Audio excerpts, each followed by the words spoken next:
Hi friends, shopping போகலாம் வாங்க. Shopping போகிறதுக்கு கிளம்பிட்டோம். என் பாப்பாவுக்கும் கொஞ்சம் ட்ரெஸ் வாங்கணும், என் தங்கச்சிக்கும் கொஞ்சம் ட்ரெஸ் வாங்கணும். பர்த்டே வருதுன்ட்டு ட்ரெஸ் வாங்குறதுக்காக கிளம்பணும். ஆனால் பஸ்ஸில் நிறைய வந்துச்சு. ஆனால் எங்கள் அம்மா வந்து பேக்கில் ஜிப் போடுறதுக்காக போயிட்டாங்க. ஷேர் ஆட்டோவில் தான் போகணும். ஏன்னா நாங்கள் போகிற இடம் போத்தீஸ் கோட்டை இந்த சைடு எங்கிட்டு போகணுன்னாலும் ஷேர் ஆட்டோ தான் போய் ஆகணும். ஏன்னா அந்த மேரேஜ் பாலம் ரிப்பேராக இருக்குது. பல வருஷங்களாக அதை ரிப்பேர் பண்ணிகிட்டு இருக்காங்க. அதனால் எல்லாமே திருச்சியில் இருக்க எல்லாருமே ரொம்ப கஷ்டப்படுறாங்க. அங்கிட்டு சுற்றி போகிறதுக்குள்ளே எல்லாருமே ரொம்ப பாவம். போத்தீஸ்குள்ளே போயாச்சு. ஃபஸ்ட்டு போத்தீஸில் ஷாப்பிங் முடிச்சிடலான்னு சொல்லிட்டு உள்ளே போனோம். என் தங்கச்சிக்கு வந்து பர்த்டேக்கு டாப்லாம் ரெடியாக இருக்குது, குர்த்திஸ்லாம். ஆனால் பேண்ட் வேணும், ஸ்ட்ரைட் பேண்ட் வேணும்னு வாங்கிறதுக்காக தான் போத்தீஸ் போனோம்.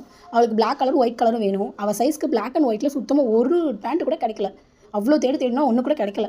சரி அடுத்து சாரதாஸ் போய் வாங்கிக்கலான்ட்டு விட்டாச்சு. பிள்ளைங்களுக்காவது போய் டிஷர்ட் வாங்கலான்ட்டு சரின்னு போய் டிஷர்ட் வாங்குறதுக்கு என் தங்கச்சி போய் அவங்க 2 பேர் பசங்களுக்கும் டிஷர்ட் வாங்குறதுக்கு டிசைன் பார்த்துட்டு இருந்தா. நான் போய் பாப்பாவுக்கு இன்னர்ஸ்லாம் வாங்கணுன்ட்டு போய் வாங்கிட்டு வந்தேன்.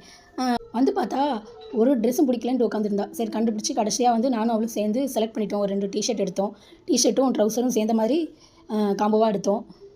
நெக்ஸ்ட்டு பில் போட்டுட்டு சாரதாஸ் போகலாம், பேண்ட் வாங்கணும்ல ஸ்ட்ரைட் பேண்ட்டுன்னு சொல்லிட்டு கிளம்பிட்டோம். நெக்ஸ்ட்டு வந்து சாரதாஸ் போனோம். அதை நெக்ஸ்ட் வீடியோவில் காட்டுறேன். எங்களை சப்போர்ட் பண்ணுறதுக்கு ப்ளீஸ் சப்ஸ்கிரைப் பண்ணி லைக் பண்ணுங்கள். பாய்.